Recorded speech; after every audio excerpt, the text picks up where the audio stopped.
Yo, kamusta? Ito si David and welcome sa Sneakers Yo. At ngayon may unbox na naman tayong sneakers from Zalora.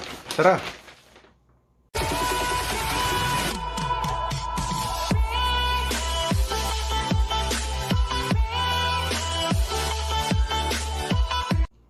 Bagong lahat, huwag niyo kalimutan mag-subscribe sa Sneakers Yo at i-hit niyo yung notification bell para ma-notify kayo kapag may bago kong upload.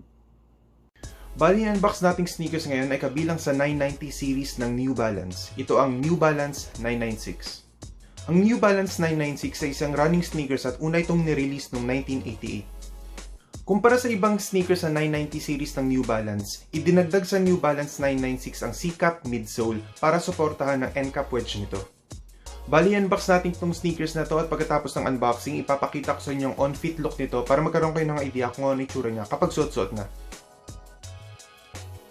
So ito siya. So bago natin na buksan, pakita ko lang sa inyo kung ano yung mga nakalagay.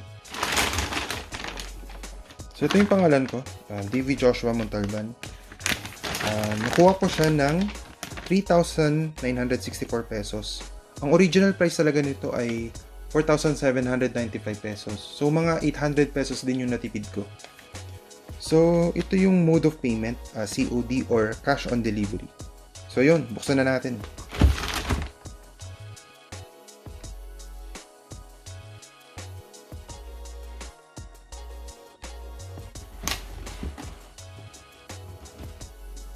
So, ito na yung box. So, bago natin buksan, ikot ko lang muna yung box. So, ito siya. So, sa taas yung NB or New Balance na logo. Tapos dito, nakalagay na New Balance.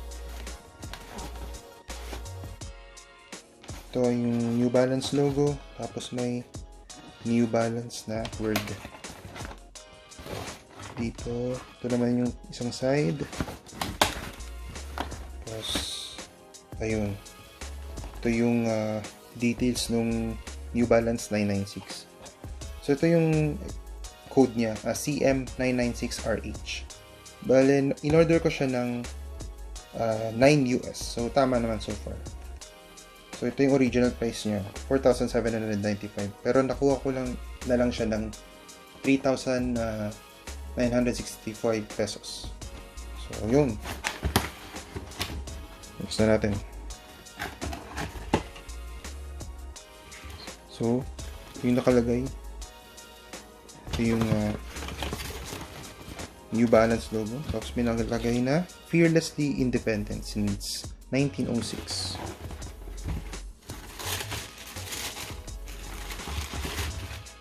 So, ito siya.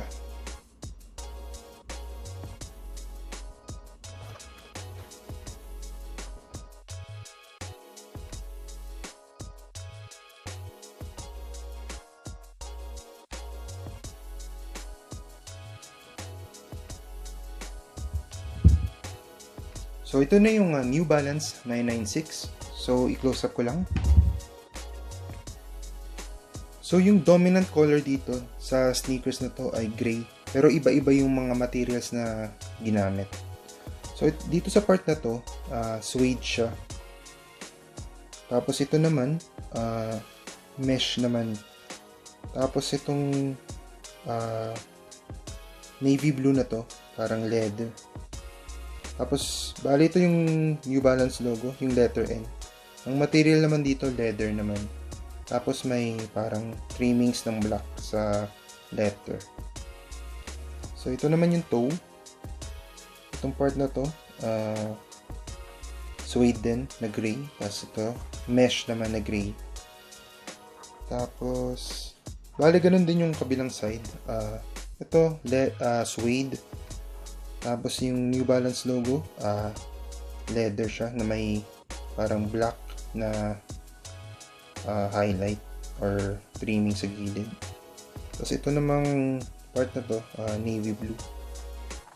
Tapos ito naman yung heel. So may nakalagay dito na New Balance. Tapos ito puti na leather. So ito namang part na to, suede. Tapos ito yung parang plastic naman siya, parang for support dito sa heel. Tapos may nakalagay na New Balance. So, tingnan naman natin yung ilalim. So, yung kulay nito, navy blue. Tapos, itong part na to gray. Tapos, may New Balance na logo dito.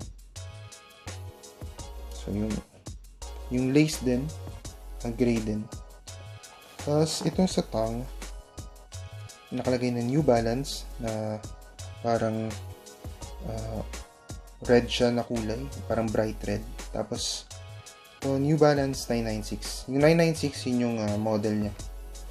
So, yung ilalim ng tongue, nakalagay details nung shoe size, tapos yung exact code nung 996 na to.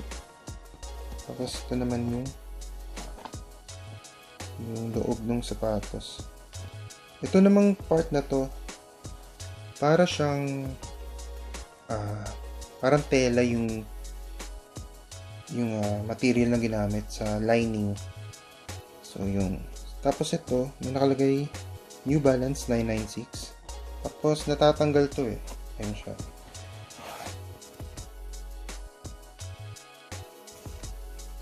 Ito yung insole niya. Removable yung insole.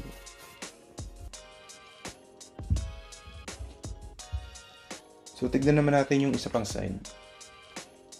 Bali, ganun din.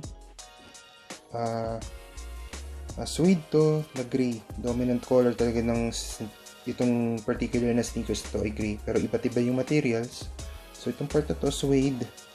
Itong New Balance logo, yung letter N, white siya na may black trimming or highlight.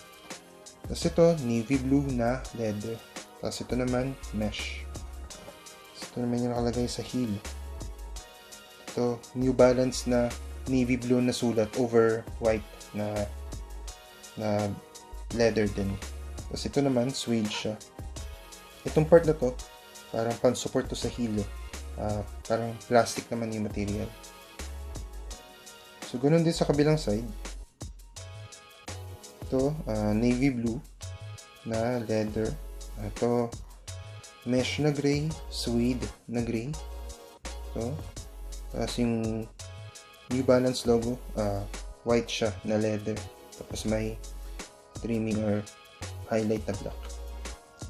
Tapos dito sa midsole, ito yung C-cap. Ito yung C-cap midsole na sinasabi ko kanina. Bale, ito yung pandagdag support nito eh. Mas may cushioning, mas komportable siya suotin.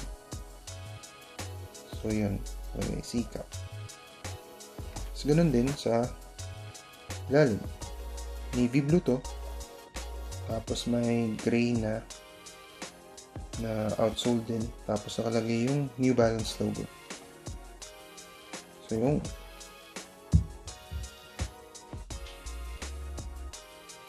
maraming salamat sa panonood ng unboxing na to at muli, huwag niyong kalimutan mag-subscribe sa Sneakers Yo. Kung nagustuhan niyo to, please i-like niyo at i-share niyo. Kung may questions kayo, recommendations, suggestions, pwede niyo silang i-share dito sa comment section sa baba. Muli, ito si David at ito na ang New Balance 996 on feet. Salamat!